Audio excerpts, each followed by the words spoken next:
What if I tell you chess is easy and you can learn it? That too just by giving 10 minutes a single day. This is the first video of the many videos coming up with this series, and I guarantee you that you will start loving the sport.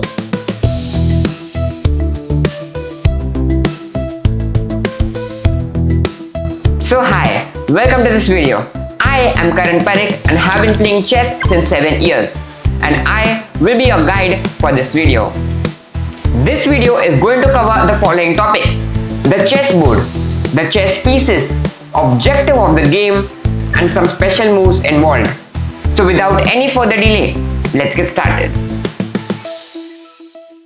Okay, so firstly we'll be talking about the chessboard.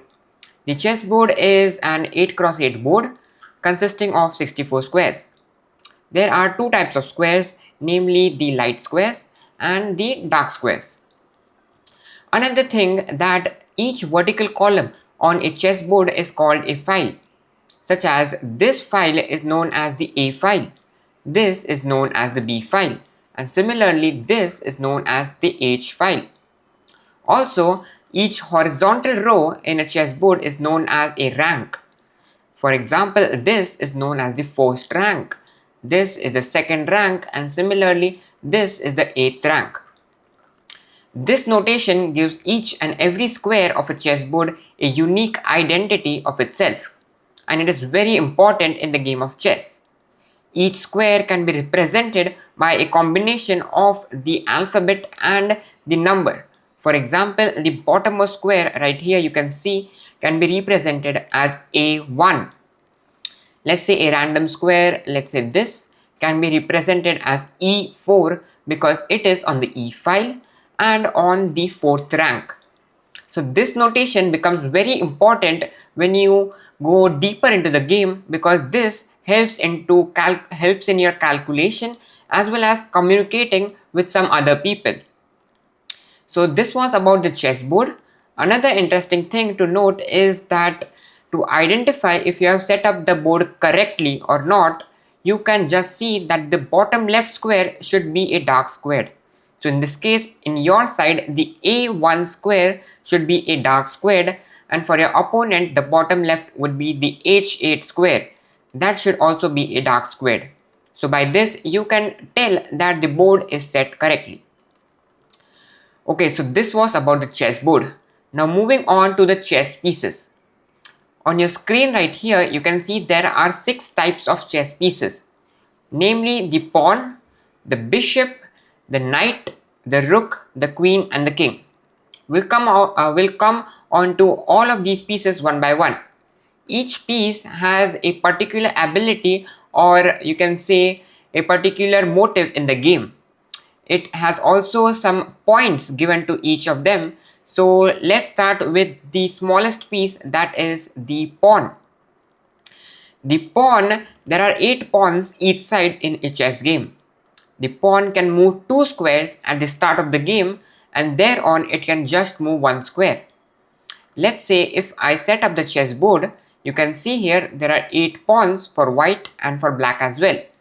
And in the first move, the pawn can move 2 squares ahead. Note that I am saying can. That means it can also move 1 square or it can move 2 squares. Let's say it moves 2 squares ahead on the first move. Now in the next move, let's say black plays some random move. Now in the next move, this pawn can only move once. It cannot move twice. Similarly, if you move one pawn 1 step ahead, and after that, now you can just move this 1 square ahead. It cannot go 2 squares. So this is only limited to the first move, that you can move your pawn to 2 squares. My bad. You can move the pawn to 2 squares. So this was all about the pawn. There is a special ability also of the pawn, which we'll see at the end of the video. Now moving to the next piece, that is the bishop. Also to note that the pawn has been given a value of 1 point. Now talking about the bishop can move diagonally. Let's say this bishop can move these many squares, but only on the diagonals. So it can go from E4, where it is right now, to H1, and from h1 it can bounce to a8. So it can go any number of squares diagonally. But there is a limitation that if there is an opponent piece in between, or if there is your own piece in between, the bishop is restricted. My bad. Okay, we'll keep a bishop right here. The bishop is restricted to capture this piece or go behind it. It cannot pounce over it or jump over another piece. So the bishop cannot jump over another piece, but is a long ranged piece, because you can tell that the bishop from the central square can occupy so many squares on the diagonal. Now there are two types of bishop. This one is the light squared bishop, and the other one will be the dark squared bishop. The light square bishop for the entire game will remain on the light squares because it can locomote only on the diagonals, correct? And the dark squared bishop can move only on the dark squares the entire game. The bishop is known as a minor piece and is given a value of 3 points. So this was about the bishop. Now moving on to the next piece, that is the knight. The knight is a tricky piece. This is because it does not move in a conventional way, but it moves in the shape of an L. Let's say, for example, this knight on the central square, on the e4 square, can move to these, okay, can move to these many squares right here. It moves like an L, you can see like this. It can go 2 steps ahead and then left or right, or it can go 2 steps sideways and then top or bottom. So this is how the knight moves. It moves in the L shapes. So from this square, these are all the squares the knight can move through. Another thing about the knight which makes it tricky is that the knight can jump over pieces, which is restricted to all other pieces. Only the knight can jump over pieces. Let's say I'm taking not a position that will occur in your game, but this is a hypothetical situation that if your knight is enclosed between some other pieces, then also the knight can hop over or jump over the piece and travel outside in the L shape. So the knight can jump over the pieces. Now also talking about it, the knight is also called a minor piece and has the value of 3 points. Now moving on to the next piece. The next piece is the rook, and it is a major piece. The rook can move vertically and horizontally, any number of squares. So it can go from e4, where it is currently placed, to e8 to a8. So it can go any number of squares horizontally or vertically. Also for the rook as well, if there is a piece in between its path, then the rook cannot jump over it and is restricted to capturing this piece or moving behind it. Let's say here. So this was about the rook. It has 5 points and it is called as a major piece. The next major piece in a chess game is the queen. The queen is a very important piece. This is because it has many squares where it can travel. The queen can travel horizontally, vertically, as well as diagonally. To remember this, you can remember the queen is a combination of a rook as well as a bishop. The bishop moves diagonally and the rook moves horizontally and vertically. So the queen can move in all the 3 directions. So the queen on e4 right now can go to a4, and from a4 it can go to e8. So this was about the queen. It is a major piece as well as it has a point of 9 points in a game. So with this, all the pieces have been exhausted apart from the the most important piece in the chess game, that is the king. Now why is this the most important? Because if you attack the king and it has no way to save itself, then it is called a checkmate and the game is over. Now how does the king moves? The king moves in all directions but is restricted to only moving 1 square at a time. So here the king on e4 can move to d5, can move to d4, can move to d3, and so on till 9 other squares surrounding it, but it cannot move more than one square. The king does not have any point system, because if the king is trapped or is checkmated, the game is over. So this was about the chess pieces. Now let's see how to arrange the chess pieces on a chessboard. So the pawn takes the second rank from both the sides. So the white pawn will take the second rank just like this.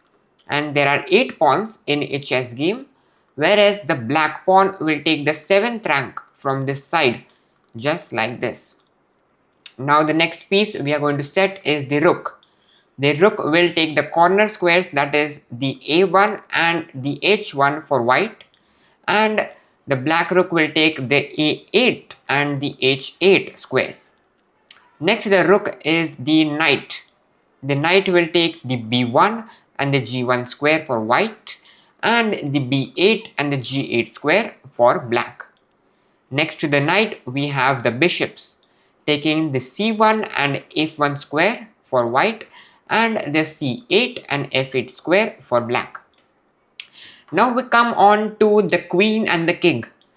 It is always a confusion for beginner players. Where should the queen come? Should the queen come on d1 for white, or should it come on e1? So the easiest way to remember where the queen and the king are positioned is that the white queen comes on the light square. So the queen here comes on d1 because d1 is a light square. And similarly, black queen will come on the dark square. So the black queen will sit on the d8 square. And now the only square remaining is the e1 for white king and the e8 for the black king. So now yes, you know how to set the chessboard and you are ready to play a game of chess. Before going on, we'll see some special moves and abilities that are present in a chess game. Firstly, I'll start the game, okay. The first ability is known as en passant. This is an ability that most of the players do not know exists. So let me explain this ability to you. Let me take a default position like this, and here black plays the move pawn to d5. Also keep telling these square names in your mind or out loud, because knowing the notations is very important. So to keep practicing it, you have to keep telling it repeatedly. So black played the move pawn to d5. Now here an interesting move is that, for example, okay, firstly I have missed that how the pawn captures. All the pieces captures the other piece if it comes in its own path, but the pawn captures diagonally. So here if black plays, we play this and black plays the move d5, then you can go diagonally and capture the pawn. But if on the starting move black plays this and then this, now you can see you can capture diagonally, but note that you cannot go forward and capture, because usually pawns move forward. So don't be in the misconception that the pawns also capture forward. The pawns only can capture diagonally. All other pieces can capture the other piece if it is in their way. Let's say if some piece is in the knight's way, let's say this pawn is in the knight's way, then we can capture it simply. Okay, so moving back to the topic where we started, we were talking about en passant. So here this is an exception to the capturing rule of the pawn. Here, even though there is no piece on the d6 square, our pawn can go there and capture the d5 pawn. So here there was a pawn and now there is none. So don't be confused, because this is a legal move in a chess game. Now how does this work? This works when the opponent plays their pawn 2 squares up the last move itself. So if here we play some time pass move here, now we cannot go because one move has passed. But only the move when he played 2 squares up, there only you can go diagonally and capture. And this happens only when the pawns are side by side. So when the pawns are side by side and your opponent has played 2 moves up, that move only you can play opposite. And this can be played n number of times. Let's say you play opposite once here, and then in the next some moves you get another chance to play opposite. Let's say you go here, here and this. So now you can play another opposite. So this can be played n number of times, but just that restriction that only that particular move you can capture is there. So this was about opposite. This is not so critical in the beginner level, but yes, if you know it, it's great. Now the next special move is castling. This is a move that is very, very important, because you have been heard, you might have heard that your king is the most valuable piece, correct, on the chessboard, because if king is checkmated, the game is over. So to put your king into safety, there is a special ability given to the king known as castling. Now how does this work? Let me play a default game like here, this and this. Now it is white to play, and the king and rook are facing each other with no piece in between them. There is no piece in between them. They are completely free to move. And now you know the king can go only one square. But this special ability allows king to go 2 squares to the right, and then the rook will pounce over the king and come to the f1 square. So this move, when the king goes here and the rook goes here, this is called castling. So now you can see the king was first in the center and was not so safe. Now is safeguarded between its pawn and the rook. So the king is cornered and it is safeguarded by its own pieces. So this was castling. Also, the castling which we just performed, this castling is known as the king side castling, because this part of the game is known as the king side, and this part of the game is known as the queen side. So now you might be wondering, is there something like queen side castling? Yes. So to show that, we'll go through another position where we free our queen side pieces and try if there is queen side castling or not. So here it is white to play.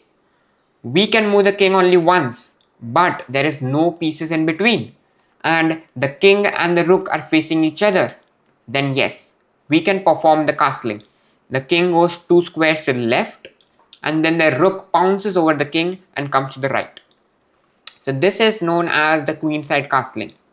One more thing is that when the king is in check, or some other piece is blocking the pathway of the king going to castle, then the castling is not possible. To demonstrate this, let me take you through another position where we'll put the king to check.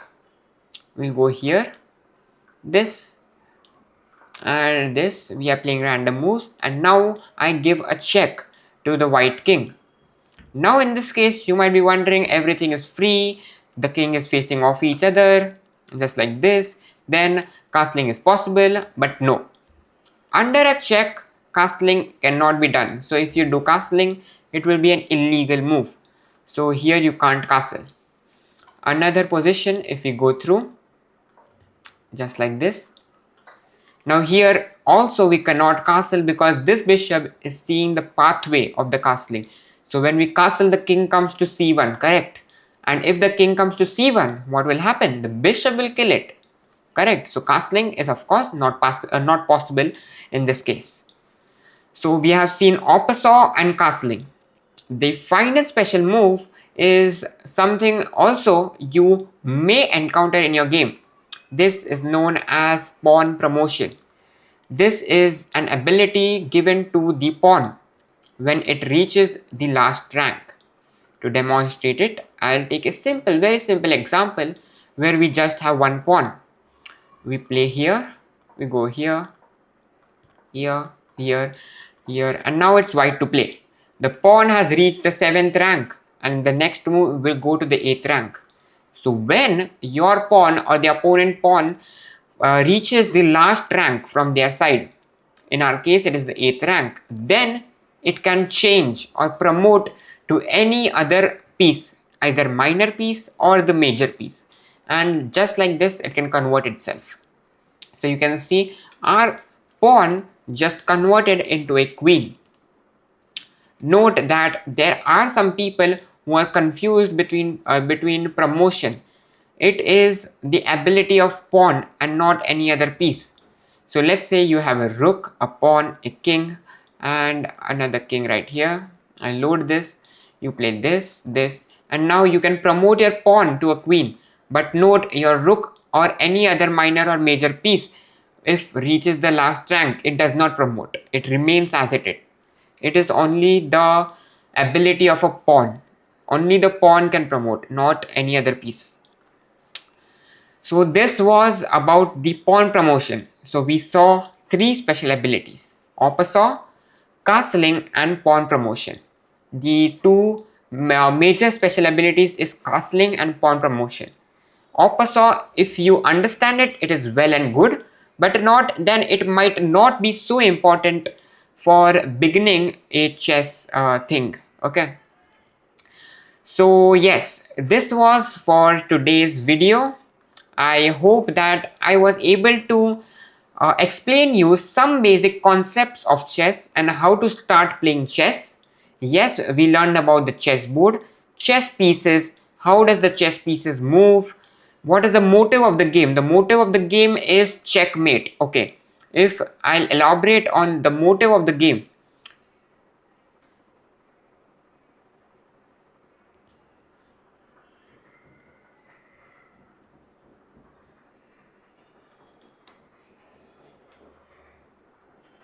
The motive of the game is to checkmate your opponent. What does checkmate means? Checkmate means that you attack your opponent's king. When you attack your opponent's king, this is known as a check. But when he is not able to defend himself, it is known as checkmate and the game is over. In this case, the king is under check. Nothing can interrupt this or come inside to protect the king. These pawns are moving this side and there is no piece to capture this checking piece, so it is called as checkmate. One more example I'll give, where we'll set a position where checkmate is not happening. Okay, so the king will come here, there are 2 pawns here, we'll keep a bishop right here, and yes, I'll load this position. Here we give a check, but here it is not a checkmate because the bishop can interpose and safeguard his king. One more example might be when there is not a checkmate is when the king can save itself. Let's say, okay, my bad, here there are black pawns, the rook is right here and the king is right here. Here if we give a check with the rook, nothing can safeguard the king or nothing can capture the rook, but the king can move forward and come out of the check. So once again, this is not a checkmate and it is just a check. And the third thing that can be done is some piece can capture the checking piece. So in our case, we have the rook. The rook can be captured by some other piece. So if we load this position, here I give a check, but it's not a checkmate because the opponent's bishop can go and capture the checking piece and safeguard his king. So this was the motive of the game. The motive of the game is to checkmate your opponent. What is the meaning of checkmate? You check or attack your opponent's king. The king cannot run away from the check. The checking piece cannot be captured and there is none other piece that can interpose or come between the check. In that case, it is a checkmate. If any of these three cases does not satisfy, let's say here if the bishop can take or any other piece can take the checking pieces, it is not a checkmate. Yes, so this was the motive of the game. So with this, we come to an end of the video. We covered 4 topics, that is about the chessboard, about the chess pieces, what is the motive of the game, and some special abilities in the chess game. So yes, with this, I would like to end this video. Thank you for watching. If you like this video, you can comment down below that which part made you learn something new. And also let's keep a like goal of 100 likes, and then I'll post the second video where we'll talk about checkmate. But in this video we see what is checkmate. In the next video we'll see how to checkmate your opponent. That is a key aspect of a chess game. So till then, stay safe, play chess and keep learning. Bye bye.